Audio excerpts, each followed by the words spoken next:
Good evening, ladies and gentlemen. Thank you for joining Local 5's first 5 p.m. here on WFRV Plus. I am your host, Indiana Shills, back with another edition of the show. Happy Thursday to all of you. Hopefully you survived this morning's ice storm. More storms coming tonight.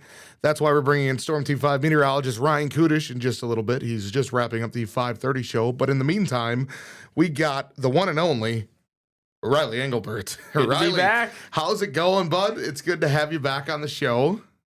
Feels good to be back. Yeah, Doing well. I mean, we certainly had a fun last weekend. We alluded to how much fun it was. We didn't go in depth, of course, because that would not be the greatest thing in terms of details. Let's just put it that way. Not on-air friendly. Yeah, sure. Not safe for work. We got Riley with a cut just above his lip. That may have happened from my precious little dog, Anakin. Riley tried to pick him up and he got startled and he snapped at Riley. And thankfully he didn't do too much damage. Yeah, but it's all good. the lip's looking like it's recovering pretty well. Absolutely. But yeah, it was a really fun weekend and it was good to have you around for the birthday celebrations. But now we're back. We're 27 years old. We're still lost, as McKenna would like to say. What's on store for today?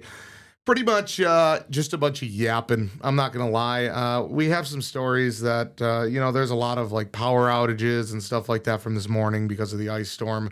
Plenty of really cool pictures that just went out on our Facebook page. We'll share a couple of them here in just a little bit after the first break when we bring Ryan in. But he's got the lowdown. Riley, you've had a pretty simple day. I went out to a fire call earlier. What happened with that? Nothing surprisingly. So the call was over near the airport, kind of close to Packland Drive in that area. What, is that my apartment?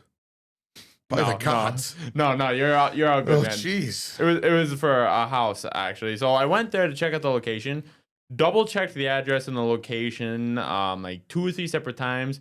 Not a single ambulance or fire truck in sight. So must have been a false alarm. False alarm, but that's always a good thing. False alarms are better than an actual alarm. So good stuff there. You've just been editing, helping out with our shows here. Let's move on to, I guess, I don't know, Riley. What do you want to talk about today? We could talk about,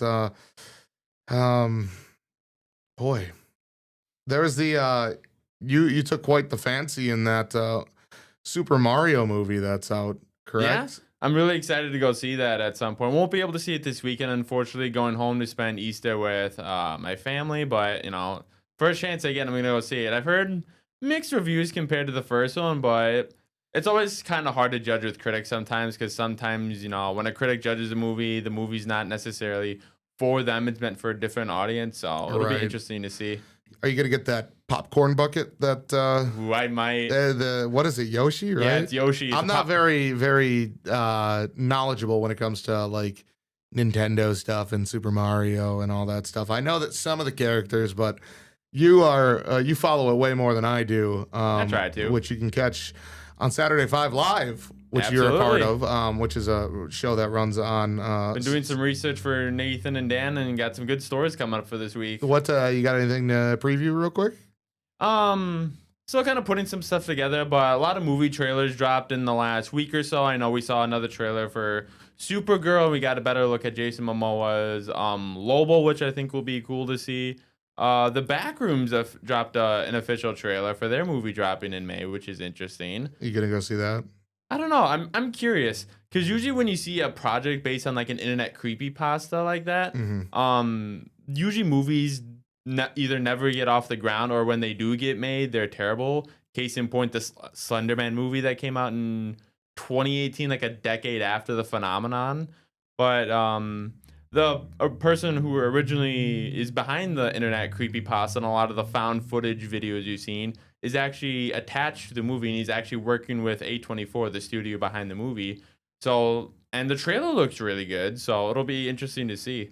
Yeah, definitely one of those movies that'll probably jump scare the heck out of you. Oh, absolutely. Not my forte. I don't like. Nah, we're gonna go see Star Wars. Yeah, there you go. That's a little bit more my pace, but yeah, a lot of good stuff coming up for Saturday 5 Live. Make sure you guys tune into that. And then, man, I just had a question that I was going to ask you, and I completely whiffed on it. can't remember.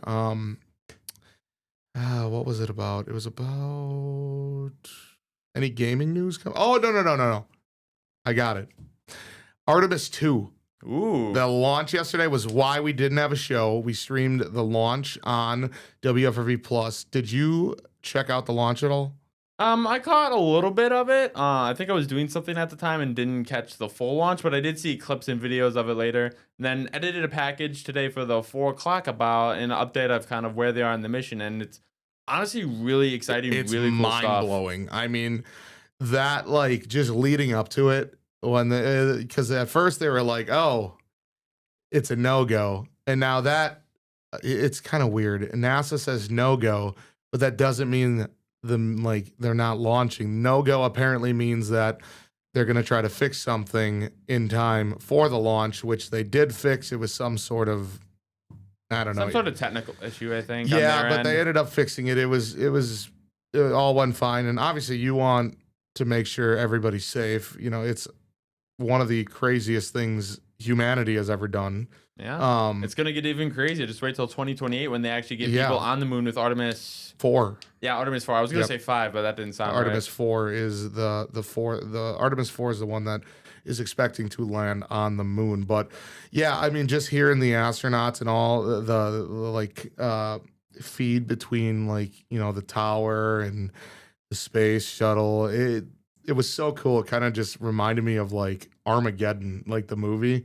I don't know Ooh, if you've yeah. ever seen Armageddon, but it's just the launch scene is so cool, and it was so cool that they're like everybody's like, yeah, blank is a go, blank is a go, then is a go, and then the launch itself was, oh my goodness, it was just mesmerizing, really, to kind of watch just how far we've come.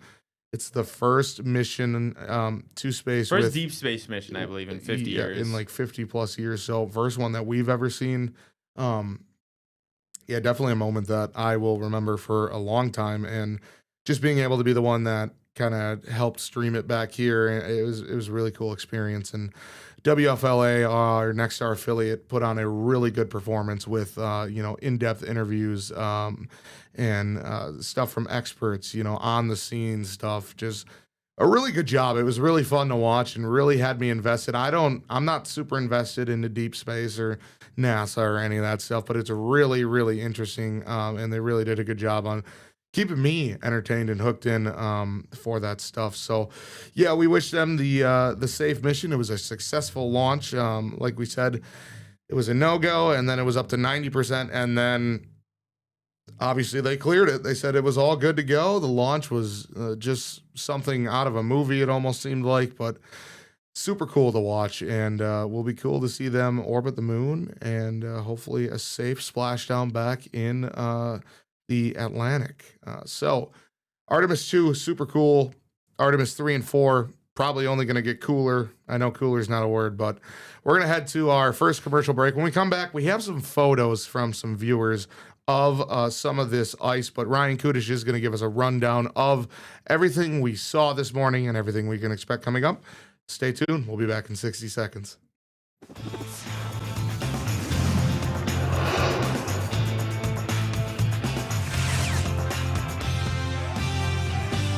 Welcome back to Local Vibes, first 5 p.m. here on WFRV Plus. We have Storm Team 5 meteorologist Ryan Kudish here for a quick check. He's been very, very busy today, which means, Riley, you're kicked off the screen for a little bit here. What do we got going on here today, Kudish? Yeah, kick Riley off as fast as possible. Hey, yo. So, in the next few hours, there's going to be a brief window of time where we could see some scattered showers and thunderstorms, and a few of those, especially for the far southern half of our viewing area, could be strong to possibly severe. Here's the breakdown. That window is 6 to maybe 10 o'clock, maybe a little bit earlier than that. Really just depends on how that line develops or weakens, how fast that happens as it moves through the viewing area. But those storms, like I mentioned, strong to possibly severe, strong winds, hail to 1 inch, and now there's also a low-end tornado risk, especially in Fond du Lac and Sheboygan County. I'll talk about that coming up in just a second, rather. So here is what we're looking at right now. There's a very Already potent tornado warnings Yes. out there. This storm system has been a potent, severe weather producer already. It's formed a line of showers and thunderstorms right through Iowa right now. Now it's kind of crossing over into Wisconsin, into Illinois. where you can see a lot of active severe weather. This is what we call the warm sector of the storm, where you have all the instability and moisture, and also it's right near the surface low. So there's a lot of low-level wind shear in there as well. So that's why these storm systems, or the storm system, has produced a lot of severe weather. There's also some tornado warnings in lower Michigan I see down there as well. Yeah, so actually. this has been a pretty impactful storm system, not just with the ice, but also now with the severe weather. And this is what we're tracking to possibly clip our viewing area. I will say the worst of the weather tonight will be Chicago, Milwaukee, Good luck, Madison. Yeah. Good luck back home, Kens. Yeah. Chicago, Madison, Milwaukee, Rockford over to Davenport, Iowa, Eastern Iowa. That darker shade of orange is where we have the highest risk of severe weather this evening. But zooming into our viewing area, notice this outlook does clip, say, central and eastern Manitowoc County, all of Sheboygan, and then maybe as far north as southern Manitowoc.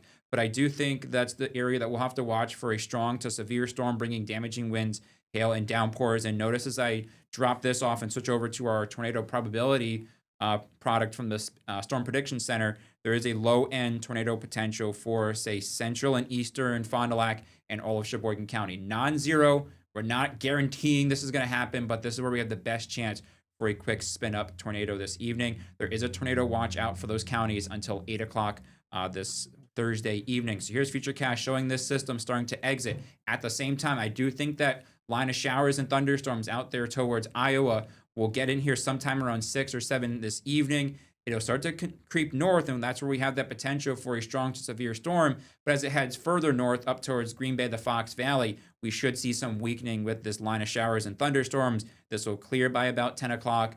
And then besides a stray shower early in the overnight, I do think we are dry for the remainder of our night.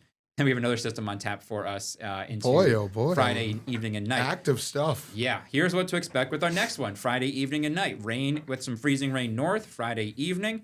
Few showers will linger into Saturday morning. Slick travel is possible up north, and some minor flooding concern as well, because we've already added a bunch of rain today. Yeah. Then throw on another half an inch to an inch and a half of moisture. Flooding is certainly a possibility for Saturday morning. Here's Futurecast showing a dry start to your Friday evening, but a plume of rain showers and some freezing rain will push into the area overnight. I do think that freezing rain area is a little overdone, but that's here nor there. This system will continue overnight. As it doesn't want to play. There we go. There this we will go. Continue overnight. We could see a few showers out the doors early Saturday morning before this system will wrap up for the mid-morning hours of Saturday. Futurecast ice potential. I do think the best chance for any accumulating ice will be north and west of the Fox Valley. It looks like this product just updated, and I kind of agree with that. Will be north and west of the Fox Valley up there towards western Shawano, Oconto, northern Langlade, or all of Langlade, I should say, and then northern Marinette County as well for potential of a few tenths of an inch of ice.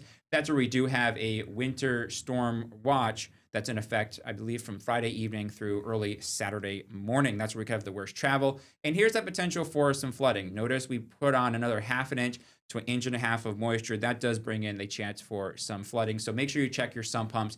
Make sure they are running and rolling, because you'll likely need them. The good news for us on Easter, Indy, is that all day looks dry. It could start off a little chilly with temperatures in the 30s, feeling like the 20s.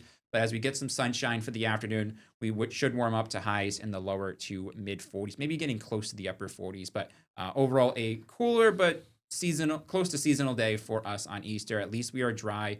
Then we have another start to the week next week, and we have more systems on the way as well. More So stuff it's again. we're kind of setting into a pattern right now, Indy, where it's every other day. So April showers. bring May flowers. Yeah, that's We'll hope, it's definitely holding true here for sure. Yeah. So So hope you guys have a great Easter. Make sure you stay safe, and stay tuned with the latest, especially in the southern half of our area.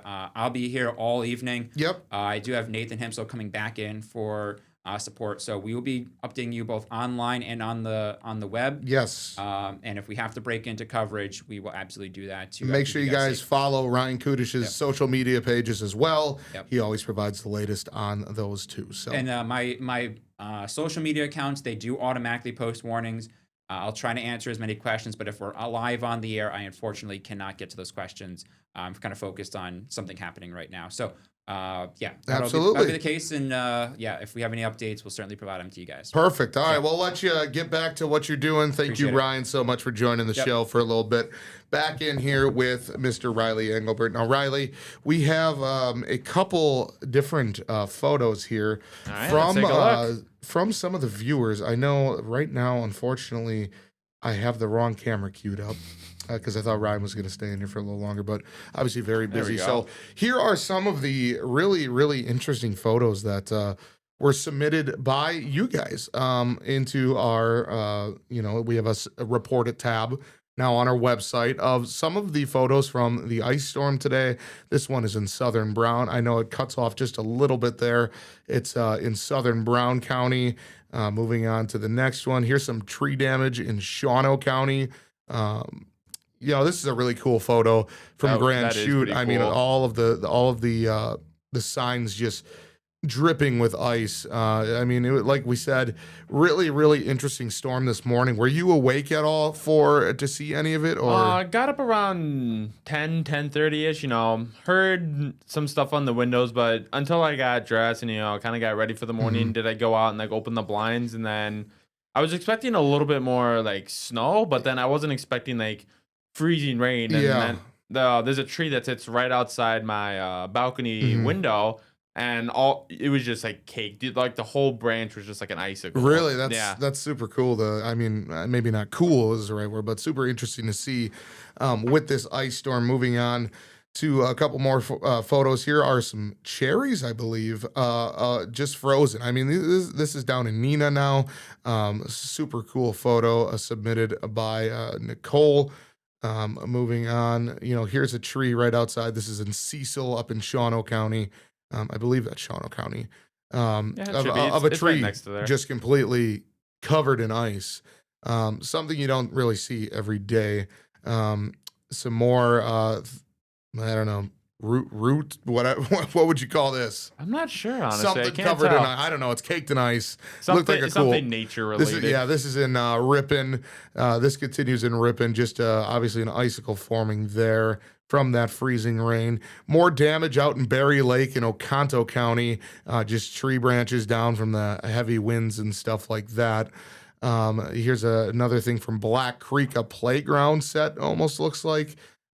Completely torn apart from these winds. And then this one was really cool. Out in That is Seymour, pretty cool. the backboard of a basketball hoop just covered in ice. Super Isn't cool it to also see. covered in ice? It's kind of hard to tell on the photo. The net is covered in ice. It is a little harder to tell in the photo, but it is covered in ice. Makes for a That's really pretty cool. cool. Photo opportunity. More tree branch stuff in Fond du Lac. And then here's another one from Fond du Lac. And then the final one, just completely covered in ice. This is in Greenville. And then one more. This is a cool one from Chilton. I do have to apologize real quick to Grandma Borth's or Grandma Blake's grandma. Let's put it that way. We'll put it Okay. easier. Unfortunately, I did not have time to put your photos in here, and I do want to apologize for that. I did say I was going to use them for the show. I did not have time to So I'm up on Facebook with the collage. Yes, we could do that, although the Facebook collage has already gone out. So you can only add 12 photos.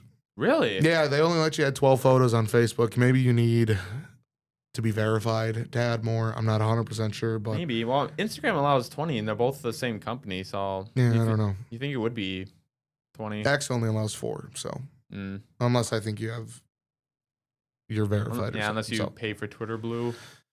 All right, well, we're gonna head to our final commercial break. When we come back, Riley and I will finish up the show here. Got about 9 minutes left. We'll figure out something to talk about. So stay tuned, guys. We'll be back in 60 seconds.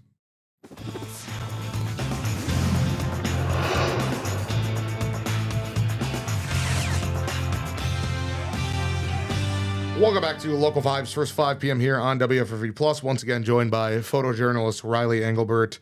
Couple stories to quickly touch on here. We have, unfortunately, our computer is just really slow today. We're going to have to get the boss man in here to figure it out. So I am looking up these stories on my phone. So if I'm looking down, I'm not ignoring you. I promise. I am not ignoring you. But the Wisconsin Beef Council, their third annual Wisconsin's Best Burger Contest, they have officially revealed their Elite Eight, and they have a couple in Northeast Wisconsin. So a couple of the places that are going for the gold, technically. Ripon, Pastimes Pub and Grill. You ever been there? I've I don't think I've ever been to any. I need to get down there. It's a nice area. I don't think I've ever been to any of these. I do recognize one of them though. Sheboygan's Local Press Eatery. I've heard of them. The one I recognize the most is Menasha's Mims Charcoal Grill.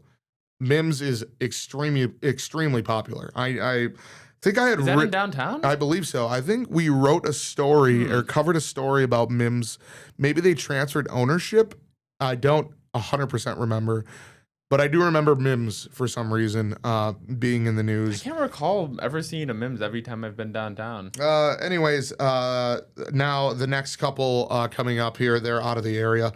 Over in Baraboo, it's Brothers on Oak. We have in Cambria, the Dump Bar and Grill, West Bend, Game Over, Burlington, Brews and Oles. I don't know. And then Thiensville, Skippy's Burger Bar. So there are your Elite Eight. Now, what's going to happen is a secret panel of judges are going to visit these restaurants and be in disguise. They do not want any publicity. They do not want anyone to know. They want to just receive the common customer experience. So they're going to go ahead and judge that. The winner will be announced on April 24th. Just in time for May Beef Month. So kind of cool stuff there coming out of, the Elite Eight of the Best Burger Contest. Any other ones here that we could talk about that aren't so, I don't really want to talk about anything too bad today. I kind of want to keep the vibes up. You know what I mean? Absolutely. I get it. Man,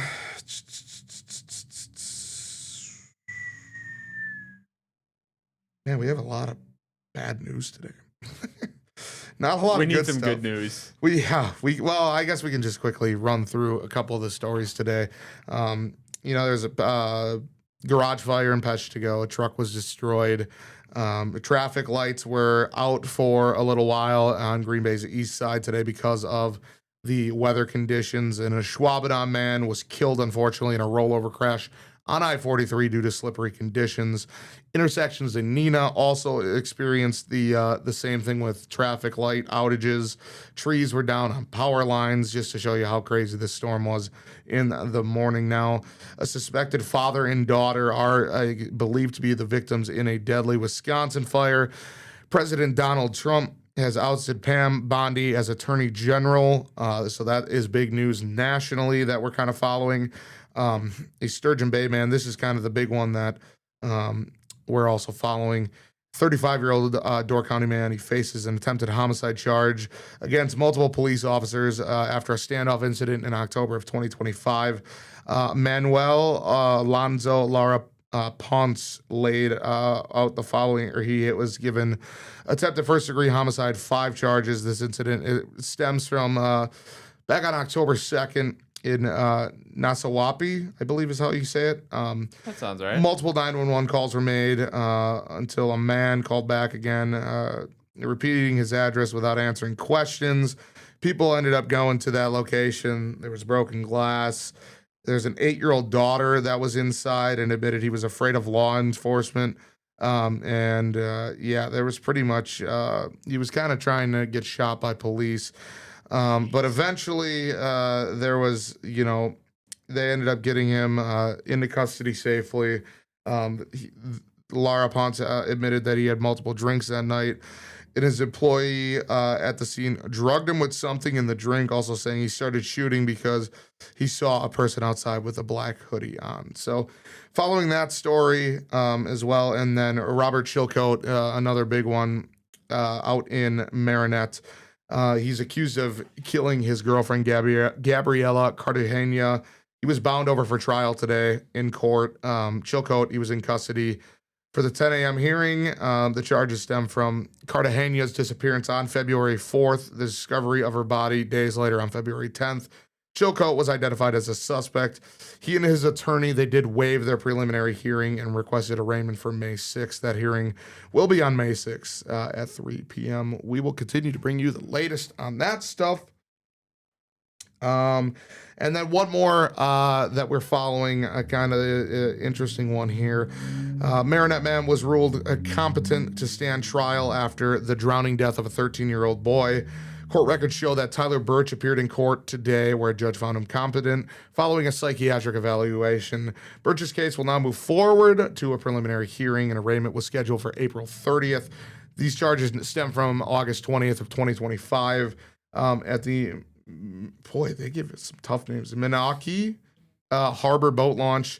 Officers were sent for a 13-year-old boy in distress in the water. When they arrived, they found Birch and another 16-year-old on the pier and told police someone was in the water, but they didn't know the exact location. Short time later, officers located Jacob Bowerman, the 13-year-old, unresponsive. He was transported to the hospital, where he unfortunately later passed away. Investigators said the 16-year-old initially told officers that the group had jumped into the water together, but they later admitted that he and Birch grabbed Bowerman by his hands and feet and threw him into the water before jumping in after him. Birch reportedly told police that they were horsing around, but claimed the 16-year-old took it a little too far by pushing Bowerman into the water. Now, the 16-year-old, he placed blame on Birch, stating Birch pushed Bowerman into the water. Conflicting stories there. Bowerman's mother told investigators her son was not a strong swimmer and would not have jumped into the water voluntarily. She also alleged that Birch and the 16-year-old had bullied her son. An autopsy confirmed later that Bowerman did die from drowning. Birch was arrested on August 21st, 2025, and charged with second-degree reckless homicide. The 16-year-old was also taken into custody. So those are kind of the stories that we've been following today and updating. Riley, any final thoughts before we conclude this edition of First 5 p.m.? Not much. Just keep eye up in Marinette Court. A lot going on up there. A lot going on in Marinette. As we said, we will continue to follow those court cases, bring you the latest on our website, wearegreenbay.com, and on our airways. Local 5 News at 6 p.m. is following this with Stacey Engebretson and the legendary Tom Zaleski. Make sure you stay tuned right after this show to see them. But for now, I am Indiana Shills. Riley, thank you so much for joining. No problem. Appreciate you having on. Local 5 News at 6 is next. We'll see you tomorrow.